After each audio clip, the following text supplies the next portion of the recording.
Let's get back to Donald Trump talking about Venezuela now. Because they've taken their criminal elements, which are large, it was a very dangerous place, especially Caracas and the different cities, and they've moved them into the United States of America. One of the things that's like really interesting about him saying this is that, one, it's obviously not true. The idea that these Latin American countries are like dumping their prisoners into the United States of America is actually not true, but it is projection. It's true in the other direction. Fun fact, maybe not so fun fact, but we did that. We did that to El Salvador specifically. MS-13 is an American-born gang, is a Salvadoran gang that was born in the United States of America. The United States of America famously deported the MS-13 gang members to El Salvador without telling the El Salvadoran government that they were MS-13 gang members. We did do that. The opposite of that has never really happened, though. That's not a real thing that happens at all. You're trending because of all those Adin Ross fans and Engagement Farmer account tweeting about you. They're mad because you made fun of Adin on Twitter. People say that my audience is sensitive, but there's nothing more sensitive than a right-winger fan base. Like, they literally lose their minds. And also, who cares? It's Twitter. Twitter is like a right-wing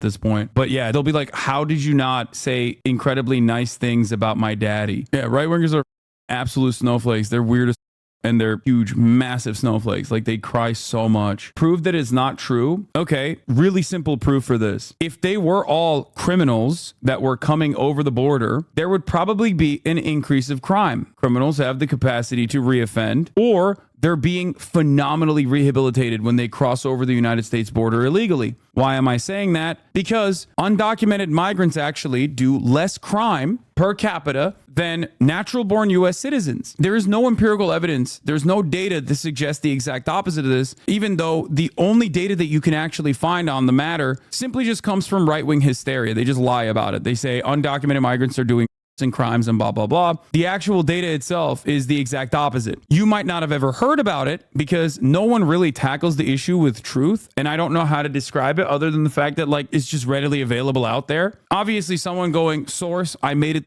up in my mind, somehow is more sticky and more salient of a talking point, especially because it's attached to like really emotion invoking and really gruesome stories in general. Because this doesn't mean that like undocumented migrants don't do any crimes. Of course they do. Human beings will do crimes. That is just a constant phenomena that occurs regardless of what their background is. But that's precisely the reason why you have to look at the data rather than just like look at anecdotes. For example, Donald Trump regularly claims that hundreds of thousands of Americans have been murdered by undocumented migrants over the past year. The actual number, according to Customs and Border Patrol, which is not exactly a cucked or woke institution at all, right? The actual number of migrant apprehensions for crimes, for homicide specifically, in the year 2024 is, I believe, 23. What's really interesting about that is that the right wing genuinely just focuses on every single unique and individual act of crime that was caused by an undocumented migrant, and they basically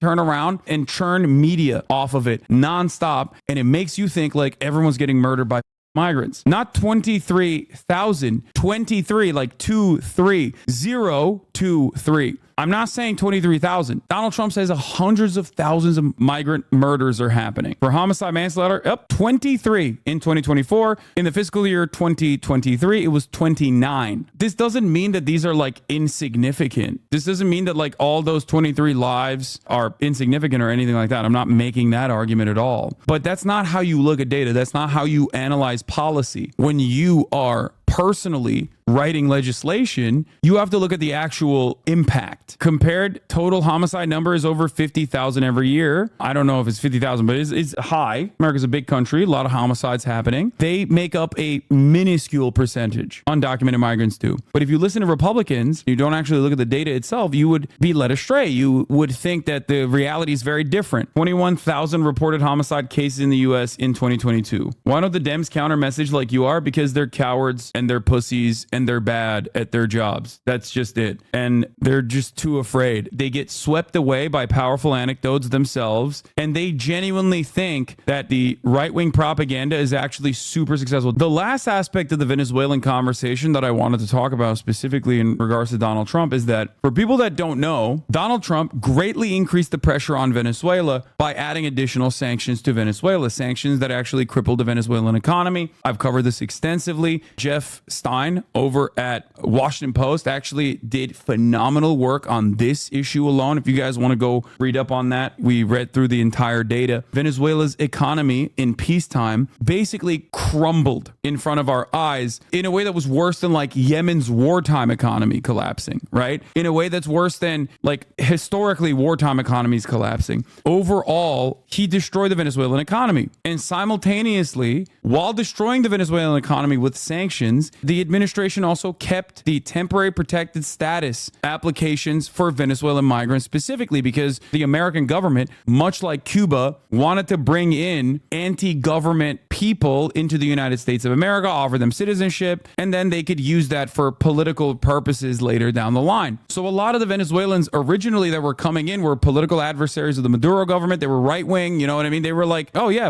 love America. Thank you for the TPS. I hate socialism. I hate Maduro. Not to say that Maduro is a socialist, obviously. If he is, not a very good one. Those sanctions specifically increased the number of migrants that actually came into the country. And the American government was aware of it. And this happened under Trump, by the way. This greatly increased under Donald Trump. So a lot of the migrants that are still coming into the United States of America are actually escaping Venezuela due to the horrific conditions on the ground, Maduro's mismanagement of the economy, and also his authoritarian nature, for sure, as his power is waning over the Venezuelan population, plays a role in this as well. But a lot of the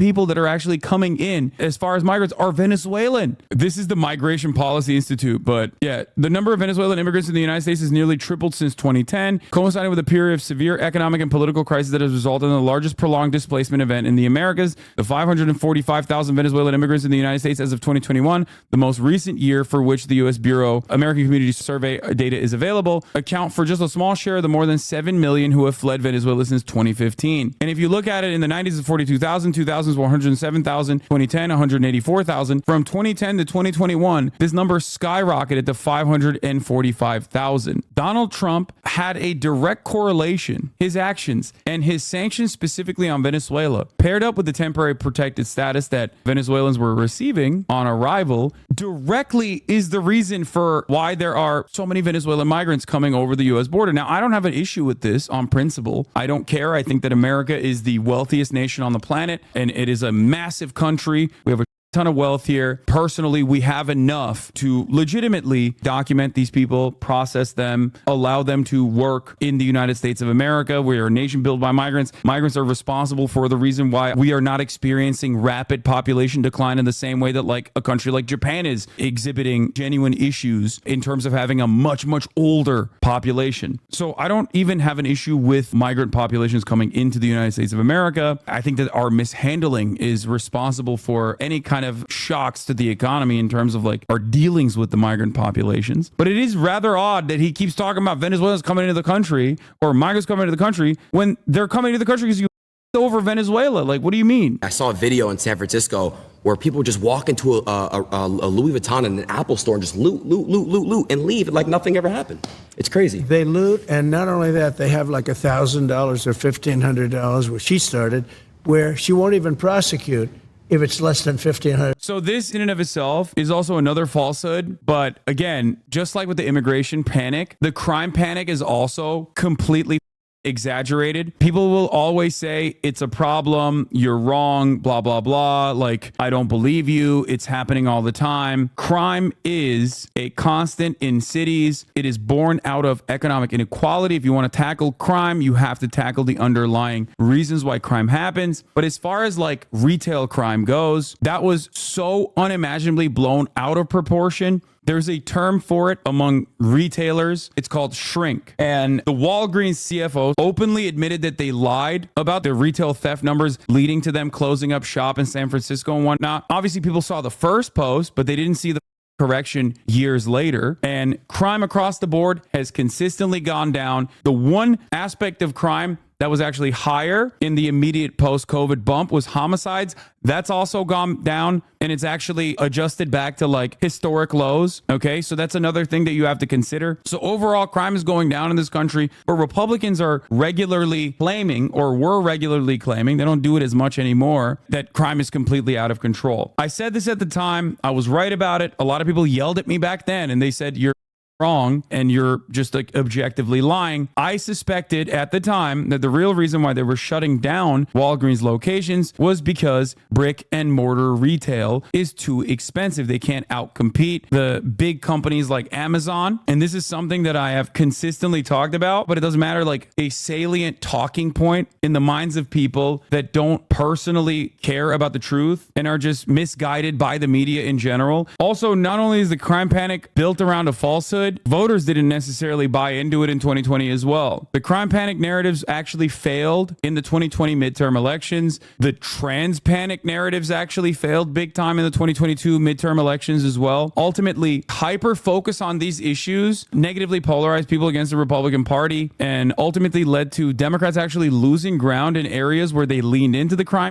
like New York specifically, caused Republicans to lose overall elsewhere. Let's continue. When you look at what's happened to this country and you look at other countries, crime rates all over the world are down. You know why? Because they're all dumping their bad people, their prisoners, and all of the people that are bad. Like, this doesn't make any sense when you look at the actual data, right? Because, like, crime across the board is down in the United States of America. So if that's the case and migrants have increased, migrant populations have increased, then, like, they're not responsible for extra crime. They're responsible for crime going down. Now, obviously, that's not an argument that I'm going to be making at all, but, like, it doesn't even make sense. He's trying to say more migrants are coming in and they're all criminals, except crime is down. So how does that work? But they're dumping their prisoners and their criminal elements. They're dumping them into the United States of America. And our crime is going to go through the roof. It's going to go through the roof. And that's why he plays fast and loose with the data as well, where he turns around and will say, like, well, it's going to go up. It's going to go up because it's not up. And they'll find that our police they're great. Yeah. But they're not allowed to do their job. They're not allowed to be strong, and they could do their job if they will. But if they do their job, they have their pension knocked out, they have their car taken away, their family taken away, their house taken away, everything's taken away, and they lose their job. It's a very rough thing being a policeman today, I'll tell you. But if they could do the job, we're going to have to let them do their job. We have a crime-infested nation. I also don't think that this is like a good, reliable, positive narrative to get people invested, especially young people, to get invested into like voting. 2024 national general election among age 18 and 29. Harris is 56%, up 30 points on Donald Trump, who's at 26%. Kennedy's at 11%. The Zoomers are all right? No, they're not. Also, what do you mean? Every RFK voter. Are you stupid? Those are Trump voters that are voting for RFK. What do you mean? Hey man, let him cook. If you're like a aggro Democratic Party loyalist or whatever, okay, you should be excited. That's great for you. He's eating at his base. When you're dumping all of these criminals and all of these drug dealers, all of these people into our country, you're really hurting our country badly. And it has to be... we have to take very strong measures. We definitely do. We definitely do. Moving to the next. Oh, I didn't know. I didn't know they were allowed to applaud. Yeah, they're allowed to applaud. You guys can keep applauding. All right, that's common sense, right?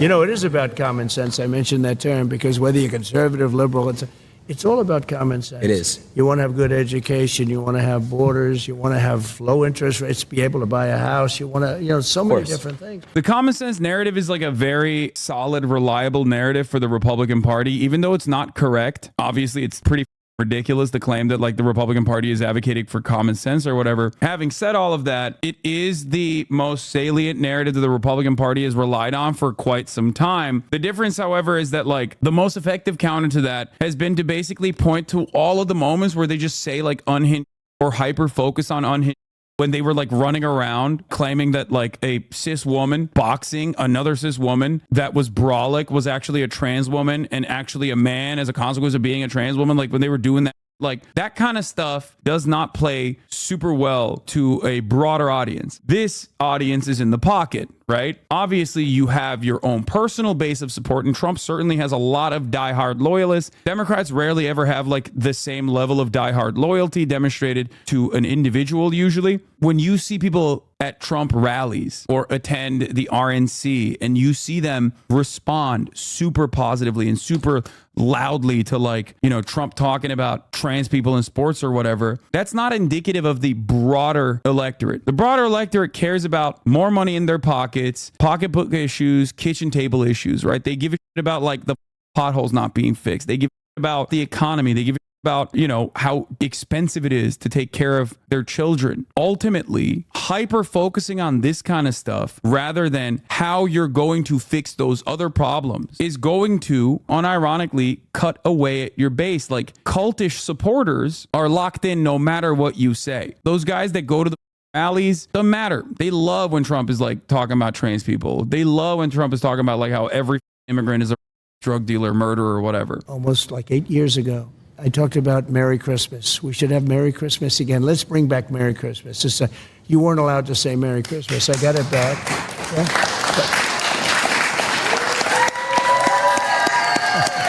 It's a nice crowd, huh? Even if you're Jewish, they like to say Merry Christmas. Every one of my Jewish friends say, we love Merry Christmas. I'm Jewish. I love Merry Good. Christmas. And too. you know, Kamala doesn't, though. She doesn't like it? She doesn't want you to use Merry Christmas. Who the legitimately thinks that? Like, who actually legitimately thinks that? Like, that is just a base pick, okay? You're saying that specifically because you want to appeal to your base, like the weirdest segment of like evangelicals who legitimately think that like the Democrats want to do a war on Christmas. Like, most people don't think that that is a real thing because it's not a real thing. It's just made up. The idea that like people are like taking Christmas away is so dumb. Everybody enjoys Christmas, man. I'm Muslim. I love Christmas. Christmas is dope. It's true though. They don't say it anymore. Oh my God. Oh. Fox News and right-wing commentary has caused irreparable harm to this country's brain. Like, our collective IQ points dropped so dramatically. Yeah, here it is. Wow, look at that. Look at that, dude. I guess she doesn't hate Christmas. It's just so stupid. And it's a talking point that has been around for so long. There is the famous debate between Sam Cedar and like right-wingers debating the war on Christmas from like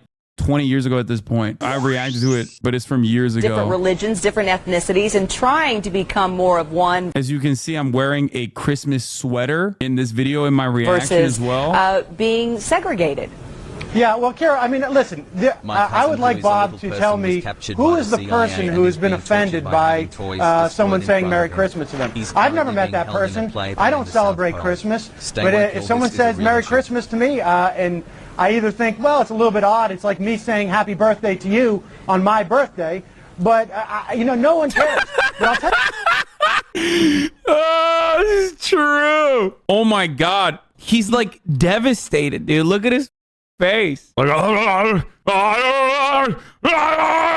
Claus is a radical liberal socialist. As we wage the war on the war on the war on the war on Christmas on our radio show, News Corp, Fox News, those people who have started this entire war on Christmas meme, fake war, they're having a holiday party. President Bush saying happy holidays, Tokyo Rose, Laura Bush, saying happy holidays to her dogs in the video. I'm sure you've seen it. I mean, these are the things that we should be talking about when we are waging this war in Iraq. We should be equating it to the war on Christmas. What else would Bob Knight have an opportunity to do? How else would he get on television if he wasn't pretending to be attacked? Republicans have been weird for a very long time, right? Like, it's their hyper focus on culture war narratives that is weird overall. There's not really much else to talk about other than that in terms of like the weirdo behavior. They've greatly accelerated the weirdo, especially under Donald Trump, because it was like a really reliable narrative coming from Donald Trump, but no one else can recreate it. Adin Ross fans are being so weird. Yeah, dude, I know. He did give me content, and I do appreciate him for it. I don't know why they don't understand. Like, they went from Hasan is so mad and so angry to being like Hasan should respect Adin Ross as his daddy or something. I don't know. They're just angry, bro. I mean, you don't get to that level of like right-wing brain worms unless you're just like really angry at the world, and they're just like looking to redirect that anger to anything and everything. I don't know. I don't know what to do. I hope they get better. I hope they go outside. You know what I mean? Like, yeah, of course I'm not going to respect you, and I'm not going to respect your favorite content creator. He's done nothing worthy of my respect. Why do you place so much emphasis on getting respect from me? I wish they would just like stick to their own lane, which is just, you know, clip farming or whatever. Just be normal. Rolling Stone wrote an article. Trump got a free Cybertruck from streamer Adin Ross. Is that legal? The controversial content creator known for platforming white supremacists in the past may have violated FEC rules on campaign contributions during a sycophantic live interview today.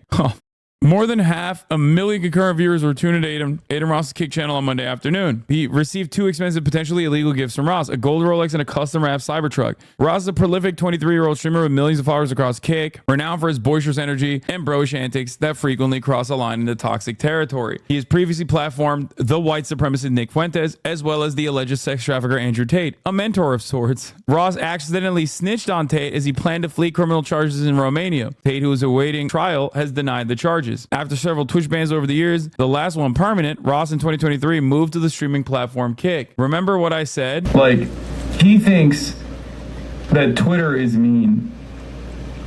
Okay? Wait until Washington Post gets a hold of who Adin Ross is, specifically to on Donald Trump.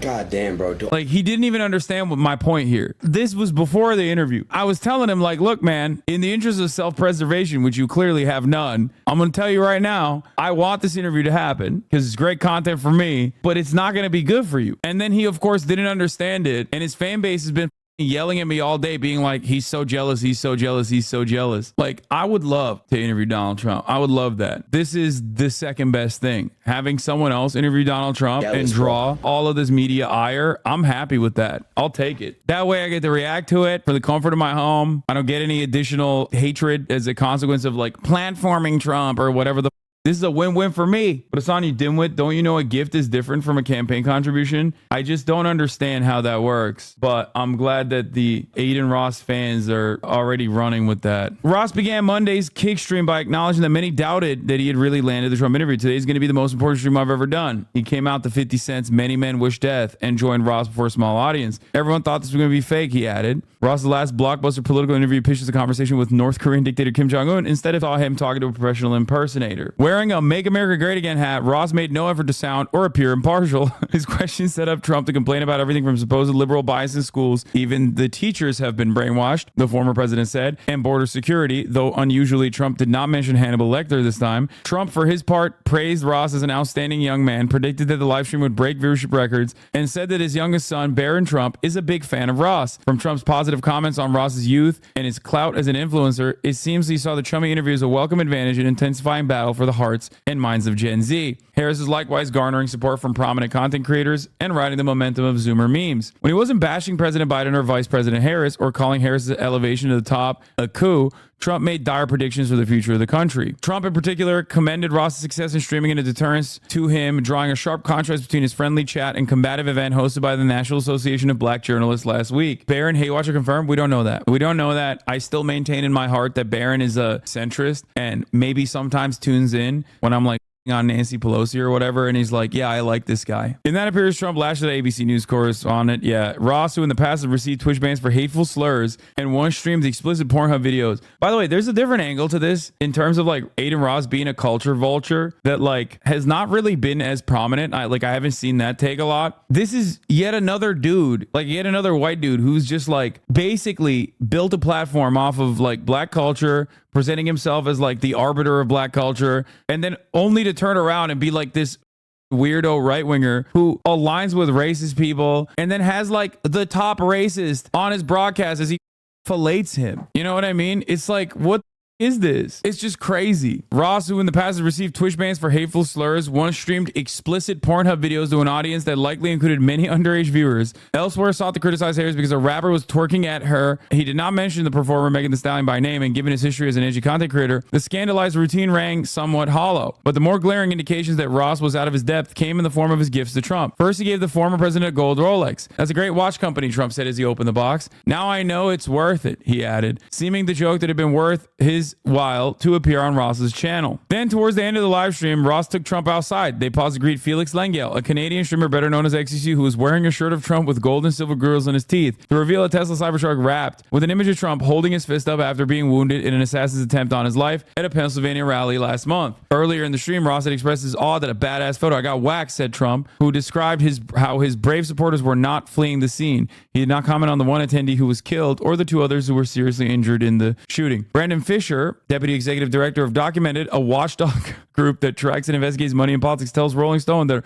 Ross's gifts appear to have been provided to Trump in his capacity as a candidate and because he's running for office, and therefore are considered contributions to his campaign, an interpretation supported by the Trump imagery on the truck. It isn't part of a pattern of gifts exchanged between him and Trump that preceded his candidacy, Fisher points out. But what the do I know? I'm just some dumb Twitch streamer, right? And not like a smart Twitch streamer like Adin Ross, who happens to agree with your points. As soon as I saw the Rolex, I was like, that's illegal. Like, you can't do that. You just can't give a gift to a person actively running for the presidency or any elected position. You just can't do that. There is a limit to the individual contributions that you can give to a candidate. Contributions are subject to the FEC rules, Fisher explains. In this case, $3,300 per election limit for individuals. Well, there you go. What's more, the definition of a contribution encompasses any gifts. Wait, hold on. Wait, let me just take a look at something real quick. While I, a dumb who doesn't know anything about American politics, was saying like this could potentially be a campaign contribution violation, campaign contribution law violation, all of the people in my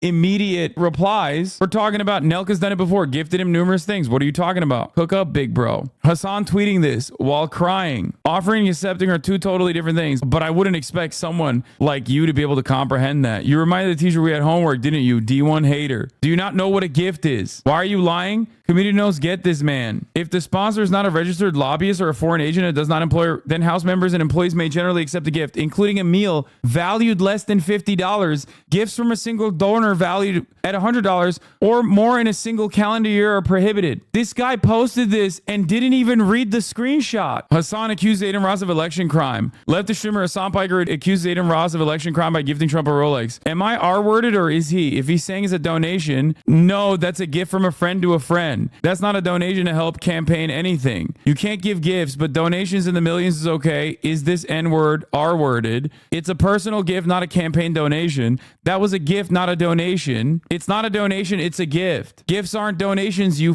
R-word. Donations and gifts are two different things. Last time I checked, giving a gift to someone was not a donation. By Hasan's logic, Donald Trump getting birthday presents is a FEC violation. Goods or services offered for free or at least the usual charge result in an in-kind contribution. The value of an in-kind contribution, the usual normal charge, counts against the contribution limit as a gift of money does. Additionally, like any other contribution, in-kind contributions count against the contributor's limit for the next election, unless they are otherwise designated. The funniest thing is Trump is going to have to give those back, by the way. He doesn't give anyway. You never even said the word donation in your tweet. Goods such as facilities, equipment, supplies, or mailing lists are valued at the price of the item or a facility would cost if purchased or rented at the time the contribution was made. If only lobbyists knew this secret trick that they don't want you to know about, which is called give the politician a gift. Just call it a gift instead of a donation. The FEC hates this one weird trick. No, dude, it's called super PACs, okay? You can max out, you can give millions of dollars to an individual candidate. You just can't do that directly. If you do it directly in broad daylight in front of the camera, you are actively doing an FEC violation. You can dump as much money as you want into a super PAC. You just can't give it directly to a candidate. It's just funny to think that like these guys are like, nah, dude, you're stupid. And if enough people, once again, personally believe something, then it might as well be the truth. And it doesn't matter what the actual truth or what the laws are. Giving gifts valued at tens of thousands of dollars to a candidate amounts to an illegal and excessive campaign contribution, Fisher says. I suspect that once Trump talks to his lawyers, we'll get an announcement that he's turning down the gifts or donating them to charity. The Trump camp's national press secretary, Caroline Leavitt, tells Rolling Stone that the campaign will submit an advisory opinion to the FEC to seek guidance on how to handle the gifts. Why is the Trump campaign saying that when all of Adin Ross's fanboys are calling me an R-worded N-word or whatever the... Perhaps this might be a moment where I, as a political commentator, although I am a dumb might know a little bit more than you do. I don't know. The evidence suggests that Ross made or sought to make an illegal contribution so he could face civil penalties, but it wouldn't surprise me if Trump were to reject the gift and Ross were to plead ignorance of the law, in which case I suspect that the FEC wouldn't spend too much time on the matter. There you go. Trump at least got to sample the sound system in the Cybertruck. After the stream ended, Harris for President spokesperson Serafina Chitika blasted Trump's performance. In a statement provided to Rolling Stone, Donald Trump's sad attempt to connect with young voters flopped because, like the rest of America, Gen Z isn't into an unhinged, tired man trying to increase their taxes, kick them off their parents' insurance, deny climate change, rip away their freedoms, and force his Project 2025 agenda on the entire generation. The Harris campaign described the stream in a statement as boring, low-energy interview, noted that Ross failed to meet his goal of surpassing 1 million simultaneous viewers. What the dude, the Harris campaign is dunking on Adin Ross, calling him washed. Yeah! The Harris campaign said, and I quote, "Perhaps it would be better suited if Adin Ross continued to dick ride famous rappers and be a culture vulture rather than try to dick ride the former president of the United States of America to diminish results." Ay, ay, ay. Trump was so diminished he could barely be heard by frustrated viewers who repeatedly comment to turn up his mic. Sound problems were an irony given Trump's complaints of faulty mics at the NAJB event. If Trump does try to hold on to his Cybertruck, he may want to heed the warnings of other owners reporting a variety of malfunctions. I like that this writer also took a shot at Cybertruck at the end of that.